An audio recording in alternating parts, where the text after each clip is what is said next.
Donc là, tu vas vraiment mettre de l'ail dans ta glace. Je mets de l'ail dans le gelato tzatziki crétois, bien entendu. Et il y a de l'huile d'olive. Ça va vous paraître un peu important, mais je rappelle qu'on fait 15 kilos. Je veux juste raconter des histoires qui ont du sens et qui parlent au cœur des gens. C'est tout. Mais j'ai pas envie d'être excentrique pour être excentrique. J'écris le nom du parfum et la date. La technique est assez simple. À partir du moment où tu as la bonne texture de gelato, bah, ta boule, elle est facile à faire. Hello Brut, bienvenue chez Race. Aujourd'hui, on va préparer une glace un peu spéciale. Un des premiers parfums, le premier parfum que j'ai créé, c'est le tzatziki crétois. J'espère que vous allez aimer. Je crée des parfums qui racontent une histoire, qui donnent du sens. Je pars d'une émotion, d'un souvenir de voyage ou d'un souvenir d'enfance. Je lui donne un nom et je cherche vraiment à créer, quand tu mets la cuillère dans ta bouche, à créer ce moment d'émotion où tu dis waouh, ah ouais, ça en glace c'est fort. Le tzatziki crétois, bah, c'est un très bon exemple. Et quels sont les parfums les plus fous que tu peux vendre en boutique? Balade à Bangkok, c'est un risotto de ritaille cuit dans le lait de coco et la citronnelle. Rêve de Cuba, ce sorbet au rhum ambré 7 ans d'âge que je fume au cigare Havane. Les gens adorent. Bah, par exemple, cet après-midi à Collioure, voilà, c'est un vrai souvenir de jeunesse. Un week-end passé sur la plage à Collioure, le saladier de pêche bien mûr avec le vin rosé en fontaine dessus. C'était un vrai régal. Bah, quand j'ai démarré la glace, je me suis dit, bah, ce souvenir-là, il faut le faire. Voilà, la pêche et le vin rosé, ça va être incroyable. Donc pour faire un gelato, pour faire un bon gelato, la glace, pareil, on fait ce qu'on appelle un mélange, un mix frais, liquide. C'est là en l'occurrence le concombre, la menthe, le yaourt de brebis, l'huile d'olive, le citron, l'ail. Et puis un mix sec, c'est le mélange de sucre. Quand vous faites une glace au chocolat, c'est le cacao en poudre aussi. Mix frais, mix sec, on les prépare, ensuite on les rassemble et ensuite on passe à la phase de pasteurisation quand c'est nécessaire et turbinage. Donc là, ce qu'il y a, c'est un équilibre de sucre. Il y a deux choses très importantes dans la glace. La première, c'est le fait qu'on serve un produit qui est en dessous de 0.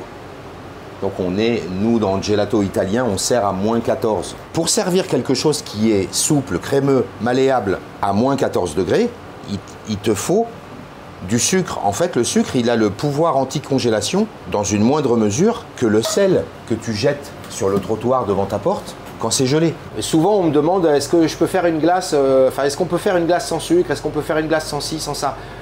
En fait, c'est très différent si on est à la maison et qu'on prépare une glace tout de suite, qu'on va manger tout de suite.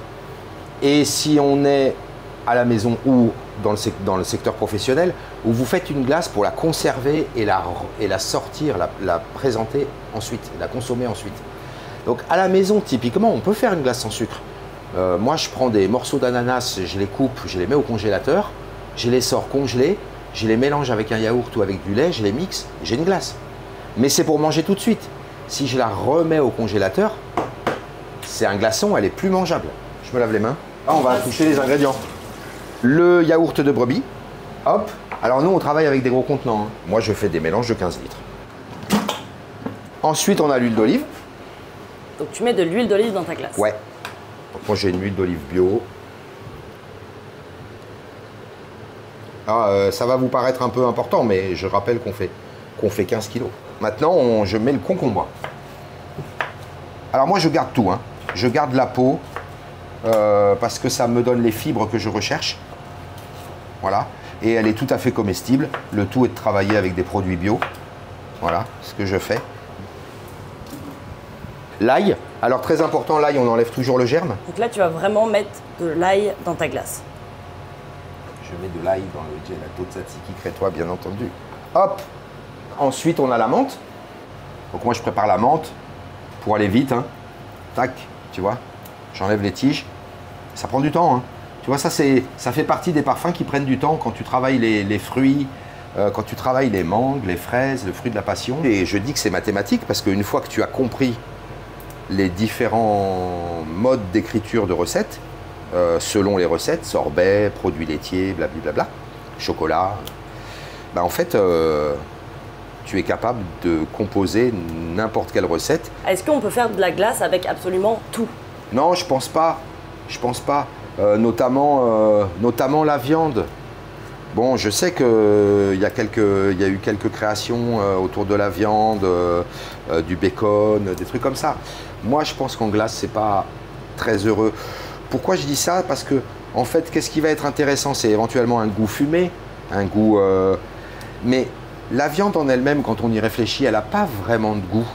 La viande en elle-même, c'est une texture, c'est une mâche, c'est... Et faire une glace à la viande... T'en as déjà goûté? Ouais, j'ai goûté. À quoi? Ouais, j'ai goûté un truc à la moelle, j'ai goûté un truc au bacon. Et au foie gras, est-ce que t'as déjà goûté? J'ai goûté une glace au foie gras. Franchement, maintenant que j'ai appris, bah, je sais fuir les mauvaises glaces. Tu vois, tu as quelques très bons indicateurs de mauvaises glaces. Lesquels? Premièrement, c'est la forme. Quand tu vois des bacs à glace qui débordent, qui sont sculptés comme ça, là, mais c'est pas possible, à une température normale, c'est pas possible en fait. La glace devrait fondre. Deuxième signe, c'est les couleurs. Quand vous voyez des couleurs fluo, des trucs... Donc la glace, je trouve... Clairement, la pistache, elle est pas vert fluo, quoi.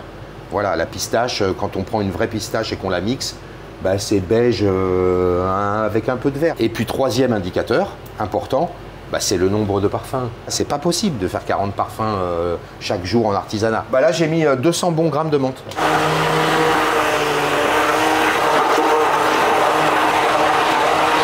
Maintenant que le mix frais est prêt, je vais y rajouter mon mix sec.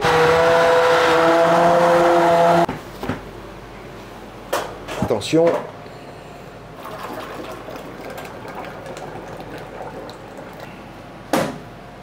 Et on lance à 65 degrés la pasteurisation. Lors de ma formation, mon maître glacier, qui est un gars incroyable, me demande de faire un parfum gourmet, ces parfums qu'on peut mettre sur une assiette de restaurant. Et moi, immédiatement, c'est le tzatziki qui m'est venu. Je ne sais pas pourquoi, mais voilà, j'ai pensé au tzatziki, j'ai pensé au concombre. C'est le premier parfum que j'ai créé, et en fait, je l'ai gardé quand j'ai créé la maison Race. Il est toujours là et c'est un parfum signature. Donc là, tu vois, on a pasteurisé, on a atteint 65 degrés dans le pasteurisateur. Et maintenant, on doit redescendre vite en température parce que c'est ces deux étapes, la pasteurisation. Et donc là, je lance la turbine. Donc 1, ça va réfrigérer et 2, ça va incorporer un peu d'air. Voilà, donc là, on est descendu à -6. Tu commences à voir le gelato qui veut vivre, qui veut sortir de sa turbine. Tu goûtes tout le temps tes glaces, tous les jours? Ah oui, il faut toujours goûter ses glaces. C'est obligatoire. Voilà, donc tu vois, le gelato là commence à sortir. Donc si tu veux le goûter... Bon, c'est le matin, hein, ça va être un... Tzatziki au petit-déj. Ah, c'est bon. C'est bon, hein? Tu vois, elle est arrivée à -9 et elle vient de s'arrêter. Tac. Donc on va pouvoir sortir la glace.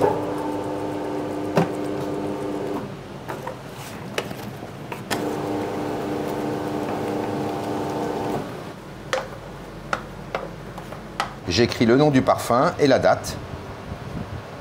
Hop! Voilà, je prends mes bébés, je vais les mettre en cellule. Pour faire une boule de glace parfaite, c'est assez simple, hein. On n'est pas dans la physique nucléaire, comme je dis à nos équipes. Voilà, en fait, si la texture est bonne, la boule est facile à faire. Bah maintenant, à toi de faire la boule. Hop, nickel. Ah!